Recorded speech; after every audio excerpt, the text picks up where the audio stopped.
तमाम देखने और सुनने वाले दोस्तों को अस्सलाम वालेकुम। 2015 में बीजिंग हाईवे पर एक ट्रैफिक जैम हुआ, जिसे 50 लेन के हाईवे को भी पूरी तरीके से चोक कर दिया। 1980 में फ्रेंच ऑटो रूट हाईवे पर ट्रैफिक जैम इतना बदतरीन था कि 175 किलोमीटर तक गाड़ियां फंसी रही। पेरिस से लेकर लियोन तक इस ट्रैफिक जैम को क्लियर होने में कई दिन लग गए। इसी तरह ब्राजील, अमेरिका और दुनिया के कई मुख्तलिफ हिस्सों में ऐसे बदतरीन ट्रैफिक जैम होते रहे हैं। यहाँ पर गाड़ियाँ 12 दिन तक भी फंसे रहने की खबरें मिली हैं। आज की इस वीडियो में हम जिस ट्रैफिक जैम की बात करने वाले हैं वो जानकर आप भी यकीनन हैरान होने वाले हैं। ये ट्रैफिक जैम कुछ दिन, महीनों या हफ्तों का नहीं बल्कि हैरत अंगेज तौर पर पूरे 8 साल तक चलता रहा। इस दिन दुनिया का सबसे लंबा और बदतरीन ट्रैफिक जैम स्विस कैनाल में पेश आया। इनमें हजारों शिप्स और उनमें मौजूद क्रूज अगले 8 सालों तक बुरी तरीके से फंसे रहे। हाईवेज और एक्सप्रेसवेज पर ट्रैफिक जैम खुलवाने के लिए ज्यादा से ज्यादा कई दिन लग सकते हैं। इन स्विस कैनाल में होने वाले ट्रैफिक जैम को खुलवाना किसी के बस की बात ही नहीं थी। ये इतिहास के सबसे ज्यादा लंबे और बदतरीन ट्रैफिक जैम की स्टोरी जानते हैं। बात तो हम सभी जानते हैं कि स्विस कैनाल को शिपिंग और ट्रेडिंग इंडस्ट्री का जेवर कहा जाता है। 1969 से पहले जब शिपिंग इंडस्ट्री के पास स्विस कैनाल का तोहफा नहीं था, यूरोप और अफ्रीका के दरमियान शिप्स को घूमकर ऑल द कंटिनेंट यूरोप जाना पड़ता था। स्विस कैनाल ने शिपिंग का ये महीनों का सफर दिन में बदल दिया। यूरोप से शिप्स मेडिटेरियन सी से होती हुई डायरेक्टली रेड सी पहुंचकर एशियन कॉन्टिनेंट को एक्सेस कर सकती हैं। इस रूट को इस्तेमाल करके तकरीबन हर शिप 10,000 किलोमीटर का फासला बचा लेती है। इसके अलावा अफ्रीकन वाटर्स में कई पायलट गैंग यहाँ से गुजरने वाले शिप्स को लूट लिया करते थे। सोमालियन पायरेट्स और वेस्ट अफ्रीकन पायरेट्स काफ़ी फेमस हैं। ये पायरेट्स शिप्स को ज़बरदस्ती रोककर करोड़ों डॉलर का माल लूट लिया करते थे। क्रूज को हॉस्टेज बनाकर अपनी मांगे भी पूरी करवाते थे। तो इस कैनाल ने इन शिप्स को लंबे डिस्टेंस के साथ साथ इन पायलट से भी बचाने का काम किया था। वाक़या है 5 जून 1967 का।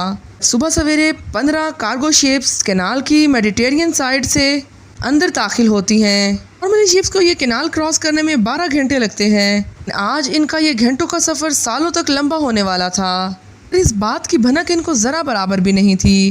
वो दौर था जब इजिप्ट और इसराइल के दरमियान पहले से ही कुछ टेंशन्स चल रही थी। दोनों पड़ोसी एक दूसरे के खिलाफ जंग की तैयारियां कर रहे थे। अगर मैप पे देखा जाए तो ये लाइन इसराइल का बॉर्डर है। इसराइल के बॉर्डर से स्विस कैनाल बहुत दूर है। फासला करीब 200 किलोमीटर बनता है। पूरे हिस्से को साइनाइन पेनिनसुला भी कहा जाता है। क्योंकि वो बॉर्डर से काफी दूर से, इसलिए ना ही इसराइल को ना ही उन 15 शिप्स को इजिप्ट के साथ बढ़ती टेंशन का कुछ पता चल सका। इस दिन कुछ यूं हुआ कि टेंशन से उबलने वाला लावा अचानक फट पड़ा और अचानक जंग की शुरुआत हो गई। इसराइली फोर्सेस ने इजिप्ट पर सरप्राइज अटैक कर दिया। 1 घंटे के इर्द गिर्द स्विस कैनाल के अंदर कई रॉकेट्स और प्लेन आ गिरे। आज इतने खराब हो गए कि इजिप्शियन फोर्सेस ने फौरन से स्विस कैनाल को दोनों तरफ से बंद कर दिया। अगले 6 दिनों तक कड़ी झड़पें चलती रहीं। इन इसराइली फोर्सेस पूरे साइनाइन पेनिनसुला पर कब्जा जमाने में कामयाब हो गई। इसराइल और इजिप्ट का नया बॉर्डर बन चुका था और स्विस कैनाल ही था जो इन दोनों मुल्कों को एक दूसरे से अलग किए हुए था। इजिप्ट के लिए एक बहुत बुरी हार थी। इसराइली फोर्सेस कैनाल को क्रॉस करके मजीद आगे ना बढ़े, इजिप्ट ने स्विस कैनाल के दोनों सारी किश्तियाँ खड़ी कर दी। अपने ब्रिजेस खुद ही तबाह कर दिए और पूरे कैनाल में जगह जगह माइंस इंस्टॉल कर दी। ऐसा करने की सिर्फ एक ही वजह थी कि इस कैनाल को इसराइल के साथ साथ कोई भी इस्तेमाल ना कर सके। दौरान 15 cargo ship great bitter lake में ही फंसी रहीं। वेस्ट में इजिप्शियन आर्मी तो इनके ईस्ट में इसराइली फोर्सेस थी।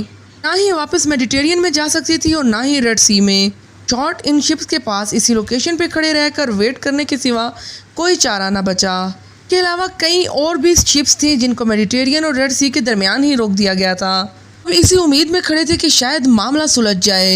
इन मामला मजीद गंभीर होता चला जा रहा था। दिन गुजरते गए, हफ्ते गुजरते गए और फिर महीने, लेकिन इजिप्ट और इसराइल के दरमियान कशीदगी खत्म ना हुई। सबका नुकसान पूरी दुनिया को हो रहा था। शिपमेंट्स डिले हो गई, फ्रेट चार्जेस कई गुना बढ़ा दिए गए।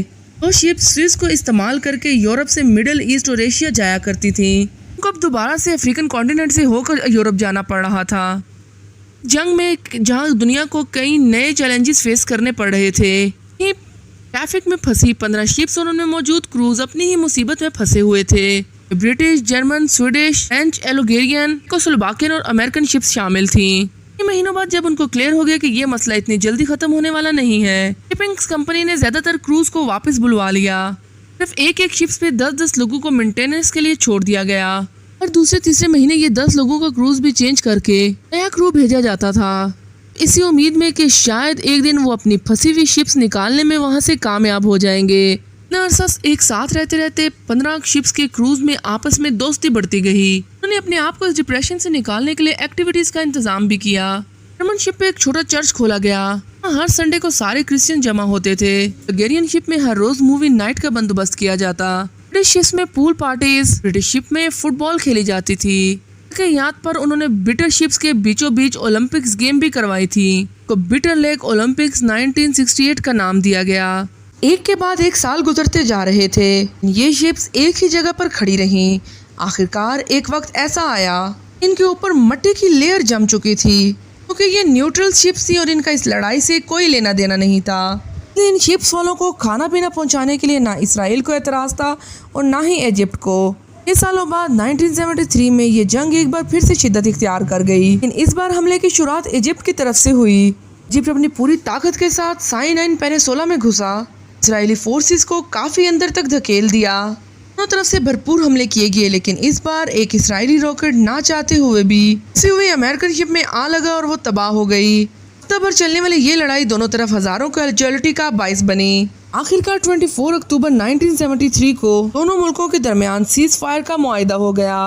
दोनों कंट्रीज ने अपनी अपनी फौजें वापस बुलवाना शुरू कर दी। इस सालों तक चलने वाली जंग तो अब खत्म हो चुकी थी। ट्रैफिक जैम में फंसी शिप्स के लिए जैसे अभी तक जंग चल रही हो। 6 सालों के अंदर स्विस कैनाल के अंदर बोट, शिप्स, प्लेन, रॉकेट्स का मलबा बिखर चुका था।